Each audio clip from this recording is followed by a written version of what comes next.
سیدہ ام المومنین طیبہ طاہرہ عائشہ صدیقہ رضی اللہ تعالیٰ عنہ میرے آقا کی رفیقہ حیات بلکہ وہ محبوبہ رسول تھیں، ان پر ایک الزام لگایا تھا منافقین نے، اس کا دفاع کیا میرا مولا اور آیت نازل فرمایا شان عائشہ میں، صدیقہ طاہرہ کی شان میں آیت نازل ہوئی۔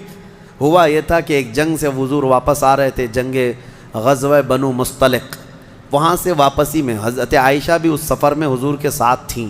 رات کا وقت تھا، ایک جگہ قافلہ رک گیا تو قافلہ جب رکتا تھا تو اونٹ کے اوپر جو کجاوا ایک جو ہے حجرے کی طرح بنا دیا جاتا، جھونپڑی بنا دی جاتی تھی جو ام المومنین کے لیے ہوتی تھی، حضور کی ازواج مطہرات پردے میں جاتی تھیں، وہ اٹھا کر کے زمین پر رکھ دیا۔ حضرت عائشہ کی عمر بھی چھوٹی تھی، کم عمر کی تھی، تو وہ بڑی ہلکی بھی تھیں، جو صحابہ اٹھاتے تھے اٹھا کر کے رکھ دیتے تھے۔ رات کا وقت تھا اور وہ وہاں پر سو گئیں، کجاوے سے باہر نکل کر کے سوئیں۔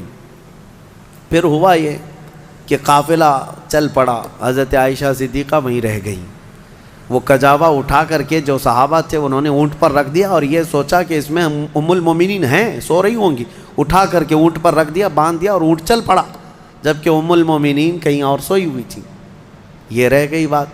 اب قافلہ مدینے کی طرف رواں دواں تھا، پیچھے سے قانون یہ تھا قافلے میں ایک صحابی بہت پیچھے چلتے تھے کہ قافلے سے چھوٹا ہوا کوئی سامان ہو تو وہ اٹھا کر کے لے کے آ جاتے تھے، کسی کا کچھ بھی رہ جاتا تو وہ حضرت صفوان ایک صحابی تھے، وہ پیچھے چلے آ رہے تھے، انہوں نے دیکھا ام المومنین عائشہ صدیقہ اکیلی تھیں، انہوں نے دیکھتے ہی کہا یہ کیا ہے، انا للہ و انا الیہ راجعون، کیا ہوا ہے؟ انہوں نے اپنا چہرہ پھیر لیا اور ام المومنین نے پردہ کر لیا۔ ام المومنین کہنے لگیں کہ قافلہ چلا گیا اور میں رہ گئی، نیند میں تھی۔ انہوں نے کہا ان کے ساتھ جو اونٹنی تھی اس پر ام المومنین کو سوار کیا اور نکیل پکڑ کر کے چلتے رہے۔ اب جب مدینے آئے تو بدمعاش قسم کے اوباش قسم کے ذلیل منافقین نے ام المومنین پر یہ تہمت لگانا شروع کیا کہ محمد رسول اللہ کی بیوی کسی اور مرد کے ساتھ چلی گئی تھی، نعوذ باللہ۔ حضرت عائشہ ان کے ساتھ چلی گئی تھی، قافلے سے الگ آئی ہیں، یہ بہت بھدا الزام۔ اسی کے متعلق قرآن میں سورہ نور پڑھا ہے نا، اس میں ایک آیت ہے والذین یرمون المحصنات ثم لم یأتوا بأربعة شہداء فاجلدوہم 80 جلدہ۔ اللہ فرماتا ہے جو مومنہ عورتوں پر الزام لگاتے ہیں، تہمت لگاتے ہیں، اور اگر 4 گواہ نہیں لا پائیں گے تو حکم شرع یہ ہے کہ 80 کوڑے مارو ایسے آدمی کو جو تہمت لگایا، اور پھر فرمایا کہ زندگی بھر پھر کبھی اس کی گواہی قبول نہیں کی جائے گی، وہ مردود الشہادہ ہے، اس کی کوئی گواہی نہیں قبول کی جائے گی جو تہمت لگاتا ہے۔ اب سنو، جب عائشہ صدیقہ رضی اللہ تعالیٰ عنہ مدینے آ گئیں تو یہ باتیں پھیلنے لگ گئیں اور بہت پھیل گئیں۔ نبی پاک صلی اللہ علیہ وسلم کو بتایا گیا کہ ایسی ایسی باتیں آپ کی زوجہ کے متعلق ہیں۔ حضور پاک صلی اللہ علیہ وسلم حضرت عائشہ کے پاس آئے، پوچھے عائشہ یہ کیا میں سن رہا ہوں؟ حضرت عائشہ صدیقہ رضی اللہ تعالیٰ عنہ رونے لگ گئیں، بڑا پیار کرتے تھے میرے آقا ان سے اور وہ بھی بہت محبت کرتی تھی۔ حضور پاک صلی اللہ علیہ وسلم نے پھر ہوا یہ کہ حضرت عائشہ سے بات کرنا بھی چھوڑ دیا حضور نے، کہ میں اس وقت تک انتظار کروں گا جب اللہ تعالیٰ کا حکم آ جائے۔ اب یہ ام المومنین کے لیے کتنا ڈیفیکلٹ اور کتنا سخت مرحلہ ہوگا کہ کائنات کے آقا و مولا جن کی وہ زوجہ ہیں وہ بات نہیں کر رہے ہیں اور گھر پہ نہیں آ رہے ہیں، تو حضرت عائشہ اپنے میکے چلی گئیں حضرت ابوبکر صدیق کے گھر، تو حضرت ابوبکر صدیق بھی بات نہیں کر رہے ہیں، پتہ نہیں کیا ہوا، لیکن معاملہ کچھ بھی نہیں تھا۔ آج کے منافقین بھی اس واقعے کو اٹھاتے ہیں اور کیا کہتے ہیں رسول اللہ کو علم غیب نہیں تھا، اگر غیب کا علم ہوتا تو اتنے دن تک حضور اپنی بیوی کے متعلق تھوڑی نہ خاموش رہتے۔ اس وقت کے منافق تہمت عائشہ صدیقہ پہ لگا رہے تھے، آج کے منافق جو ہے حضور پاک پر یہ تہمت لگاتے ہیں علم غیب نہیں تھا۔ سنو، میں دونوں مسئلے حل کرتا ہوں، اس کا حل بتاتا ہوں۔ یہ صحابہ کا بڑا امتحان تھا، 1 مہینے تک یہ معاملہ چلتا رہا مدینے میں۔ حضرت عمر فاروق رضی اللہ تعالیٰ عنہ کو حضور نے بلایا، باری باری ہر ایک سے پوچھنے لگے۔ حضرت عمر سے پوچھا تمہارا کیا خیال ہے عائشہ کے بارے میں، یہ جو تہمت لگائی گئی ہے، یہ جو افواہ ہے؟ حضرت عمر نے کیا ایمان کا جواب دیا. کہتے ہیں یا رسول اللہ صلی اللہ علیہ وسلم، رب ذوالجلال آپ کے جسم پر مکھی بیٹھنے نہیں دیتا. اگر عائشہ ناپاک ہوتی تو آپ کے گھر کے لیے کیسے قبول کرتا؟ نکاح تو اللہ نے فرمایا آپ کا، اور کوئی ناپاک عورت آپ کی اہل میں آ کیسے سکتی ہے؟ وہ اہل بیت ہے. یہ حضرت عمر کا جواب تھا. سیدنا عثمان ابن عفان نے بھی ایسا ہی عشق کا جواب دیا. کہا کہ جس کا سایہ زمین پر نہیں پڑتا اس کی بیوی بدکار کیسے ہو سکتی؟ اللہ تبارک و تعالیٰ نے محفوظ رکھا. اب جو خواتین صحابیات تھیں ان کو بھی حضور بلانے لگے، پوچھنے لگے عائشہ کے بارے میں کیا خیر. یہ در حقیقت ہے کہ امتحان چل رہا تھا.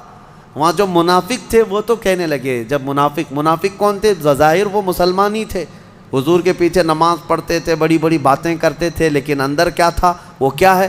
جب حضور ان سے پوچھتے آپ کا کیا خیال ہے، آپ کا کیا خیال، کہتے کیا بتائیں، لوگ تو ایسا کہہ رہے ہیں، پتہ نہیں ہو سکتا ہے بہک گئی ہوں گی، کچھ ہو گیا ہوگا. یہ منافقین کے جوابات تھے، یہ منافقین کے جوابات. ایسے بہت سارے لوگ ہیں، ہم کو تو نہیں معلوم لوگ، لیکن لوگ کہہ رہے ہیں ایسا ہوگا.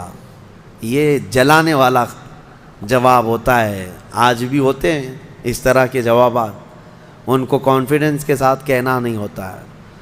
اب جو خواتین تھیں ان سے پوچھا گیا تو وہ تو کہنے لگی یا رسول اللہ صلی اللہ علیہ وسلم، عائشہ اتنی چھوٹی ہے کہ وہ آٹا گوندتے گوندتے سو جاتی ہے، روٹی کب پکتی ہے اسے پتہ نہیں ہوتی. تو یہ اونگ آ گئی ہوگی، سو گئی ہوگی، اور اس کا میلان کبھی کسی مرد کی طرف ہم نے نہیں دیکھا. کھیلنے والی خاتون ہے حضرت عائشہ. نبی پاک صلی اللہ تعالیٰ علیہ وسلم نے یہ سب سے پوچھا. اس کے بعد مہینہ بھر گزرنے کو تھا، آیتیں نازل ہو گئی. سورہ نور میں اللہ تعالیٰ نے پوری برات ظاہر فرمائی. ارشاد فرمایا بے شک وہ لوگ جو الزام لگاتے ہیں بغیر کسی سبب کے وہ بڑے ظالم ہیں. ماں عائشہ صدیقہ کی برات میں جب آیت نازل ہوئی، حضور آئے حضرت عائشہ کے گھر. حضرت ابوبکر صدیق کو بتا دیا تھا کہ آیت عائشہ کی برات میں صفائی میں نازل ہو گئی ہے. تو پھر حضرت ابوبکر بھی دوڑے دوڑے عائشہ صدیقہ کو خبر دینے چلے گئے. اور جب حضرت عائشہ نے یہ خبر سن لی تو اس قدر اس دن خوشیوں سے پھولے نہ سما رہی تھی کہ نبی پاک صلی اللہ تعالیٰ علیہ وسلم جب گئے گھر تو وہ ان کی محبت کا معاملہ تھا. حضور ان سے بات کر رہے تھے تو حضرت عائشہ حضور کے سامنے نہیں آ رہی تھی.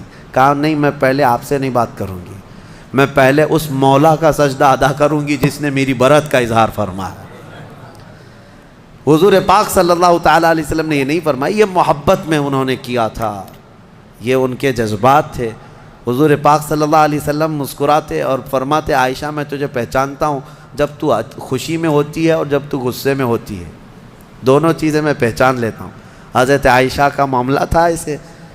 تو وہ پوچھتی ہیں آپ کو کیسے پتہ چلتا ہے میں کب غصے میں ہوتی ہوں اور کب خوشی میں؟ تو حضور فرماتے ہیں جب تو خوشی میں ہوتی ہے تو قسم کھاتی ہے نا کسی بھی بات پر، تو کہتی ہیں وہ رب محمد کے رب کی قسم ایسا ہی تھا. اور جب غصے میں ہوتی ہے تو کہتی ہے وہ رب ابراہیم علیہ السلام کے رب کی قسم ایسا ہی تھا. حضور فرماتے ہیں میں اچھی طرح سے جانتا ہوں کب تمہارا موڈ کیسا ہے. بہرحال ماں عائشہ صدیقہ رضی اللہ تعالیٰ عنہا کے یعنی طہارت پر اللہ تعالیٰ نے آیتیں نازل فرمائی. جو دوسرا مسئلہ ہے وہ میں عرض کیے دیتا ہوں. آج کے جو منافق ہیں یہ جو کہتے ہیں حضور کو اگر علم غیب تھا تو اپنی بیوی کی برات پہلے ہی کیوں نہیں بیان کر دی؟ اتنے دن تک مدینے میں کنفیوژن کے شکار سب لوگ بھی تھے، کیوں ایسا رہا؟ یہ کہتے ہیں حضور کو علم غیب نہیں تھا. ان ظالموں کو یہ پتہ نہیں جو رسول مکہ میں مدینے میں بیٹھ کر مکہ کے تمام لوگوں کے احوال کی خبر دے رہے ہوں. لیکن کچھ معاملات ہوتے ہیں، کچھ معاملات ہوتے ہیں. امتحانات یوں ہی نہیں لیے جاتے. اگر آپ کے پاس سوال پرچہ آ گیا ایگزام میں اور بنایا کس نے ہے؟ بنایا کس نے ہے؟ آپ کے ٹیچر نے. جو پڑھانے والا ٹیچر نے بنایا. لیکن ایگزام لے کر کے آپ لکھنے کے لیے بیٹھے ہیں، ٹیچر ہی اگر آپ کی وہ گارڈنگ کے لیے آئے یا پھر وہ دیکھ بھال کے لیے آئے، نگرانی کے لیے، آپ پوچھ لینا اس سے ایک سوال، سر اس کا جواب بتا دو. کیا وہ ایگزام ہال میں بتائے گا؟ کہے گا نہیں میں معلوم نہیں ہے. معلوم نہیں ہے مطلب اس کو معلوم ہے لیکن تیرا امتحان چل رہا ہے۔ امتحان کس کام کا ہے؟ بنایا ہے پرچہ اسی نے، امتحان وہی لے رہا ہے، لیکن وہ کچھ سوالات کے جوابات نہیں دیتا تو اس کا مطلب یہ نہیں ہے کہ اس کو علم نہیں ہے، علم ہے لیکن تیرا امتحان چل رہا ہے۔ آپ کو پتہ ہے ایسا معاملہ ابھی سورہ یوسف میں گزر چکا۔ حضرت یوسف علیہ السلام نے کیا کیا تھا؟ یوسف علیہ السلام کے جب بھائی آئے تھے غلہ لینے کے لیے، ان کے چھوٹے بھائی بنیامین، ان کے تھیلے میں انہوں نے کھٹوری ڈال دی تھی، پتہ ہے نا؟ اور اس کے بعد کیا کیا؟ اعلان کروا دیا شاہی خزانے کی کھٹوری چوری ہو گئی، ڈھونڈو کس کے اس میں ہے، ڈھونڈو۔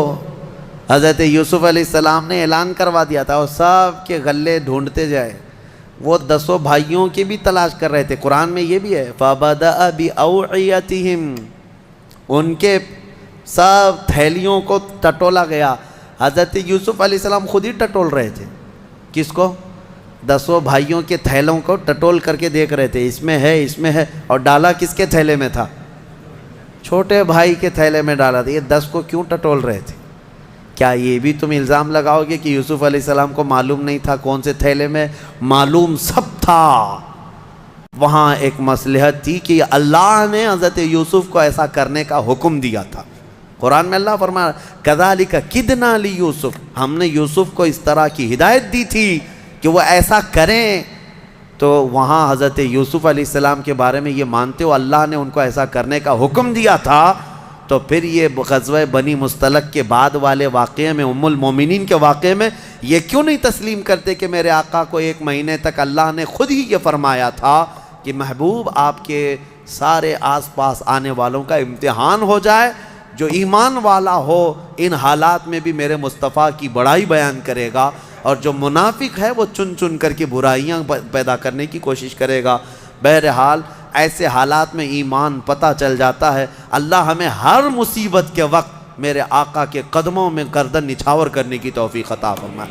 ہم جب زندہ رہیں، خوشیوں میں ہوں یا غموں میں ہوں، بس میرے مصطفیٰ کریم کے سچے غلاموں میں مولا ہمارا شمار فرمائے۔ میں یہی عرض کرتا ہوں، ہر تکلیف، ہر ستم گوارا ہے، یا رسول اللہ بس تم کہہ دو کہ تو ہمارا ہے۔